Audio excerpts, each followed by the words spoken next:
నిత్య పూజలివివు నేరిచిననో ప్రత్యక్షమైనట్టి పరమాత్మునికి నిత్య పూజలివివో.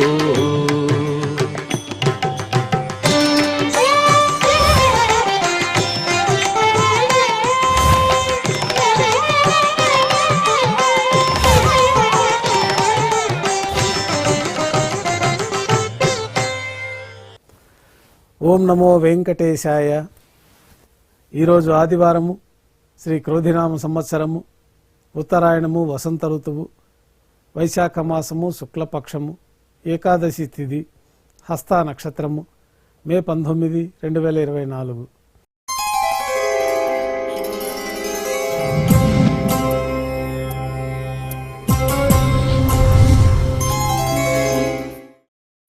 మాధ్యాహ్నిక ఆరాధనలో భాగంగా బంగారు పంచపాత్రలో శుద్ధ జలాన్ని నింపి స్వామివారికి, ఉత్సవమూర్తులకి ఉపచారాలు సమర్పించి అష్టోత్తర శతనామావళితో అర్చన నిర్వహించి మాధ్యాహ్నిక నైవేద్యంలో భాగంగా అన్నప్రసాదాలు, పన్యారాలు నైవేద్యంగా సమర్పించి భక్తులను సర్వదర్శనానికి అనుమతిస్తారు. ఉభయ దేవేలతో శ్రీ మలయప్ప స్వామివారు బంగారు తీర్చిపోయిన వేంచేస్తారు. మేళతాళాలతో ఊరేగింపుగా విమాన ప్రదక్షిణంగా సంపంగి ప్రాకారంలో కల కళ్యాణ మండపానికి చేరుకుంటారు. కళ్యాణోత్సవం ప్రారంభమవుతుంది.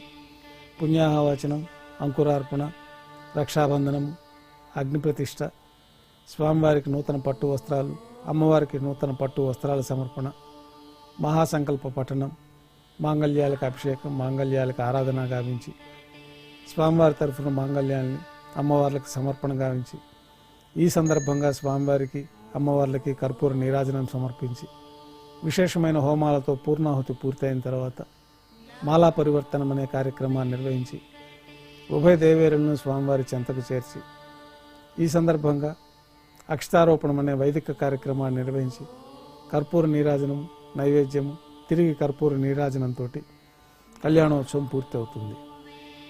ఉభయ దేవేలతో శ్రీ మలయప్ప స్వామివారు ధ్వజస్తంభం వద్ద కల అద్దాల మండపానికి చేరుకుంటారు. వేదపారాయణ నడుమ ఊంజల సేవ నిర్వహించి కర్పూర నీరాజనంతో ఊంజల సేవ పూర్తి అవుతుంది.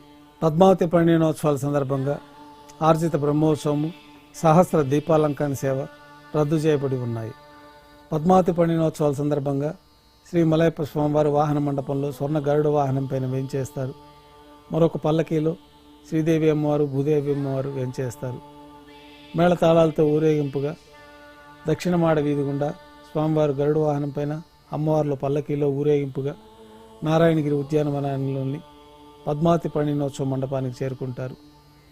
అక్కడ విశేషమైన పద్మావతి పరిణయ ఘట్టాల కార్యక్రమాలను ముగించి సాంస్కృతిక కార్యక్రమాలు పూర్తయిన తర్వాత ఉభయ దేవేరులతో శ్రీ మలయప్ప స్వామివారు బంగారు తీర్చిపోయిన వేంచేసి మేళతాళాలతో ఊరేగింపుగా బంగారు వాకిల్లోకి చేరుకుంటారు. సళ్ళింపు పూర్తయిన తర్వాత గర్భాలయంలో వేంచేస్తారు. వెంటనే రాత్రి తోమాల సేవ ప్రారంభమవుతుంది. ఉదయం సమర్పించిన పుష్పమాలకలు సళ్ళింపు చేసుకొని గర్భాలయాన్ని శుద్ధి చేసుకొని బంగారు పంచపాత్రలో శుద్ధ జలాన్ని నింపి శ్రీ వైకానస భగవత్ శాస్త్రోక్తమైన విధానంలో స్వామివార్లకి, ఉత్సవమూర్తులకి ఉపచారాలు సమర్పించి కొత్త పుష్పమాలకలతో మూలమూర్తికి, ఉత్సవమూర్తికి అలంకరణ జరిపి చతుర్వేద మంత్రాలతో మంత్రపుష్పాన్ని సమర్పించి నక్షత్ర నీరాజనము, కర్పూర నీరాజనంతో రాత్రి తోమాల సేవ పూర్తి అవుతుంది.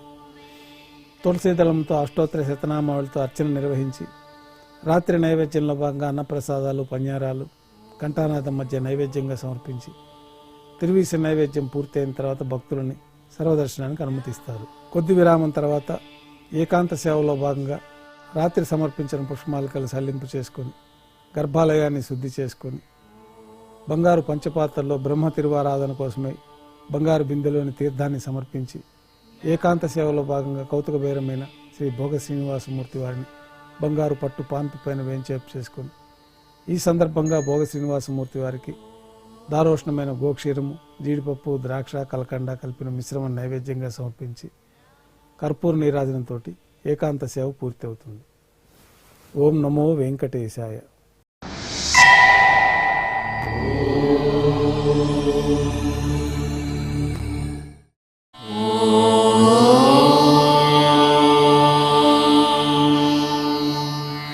నమో వెంకటేశాయ.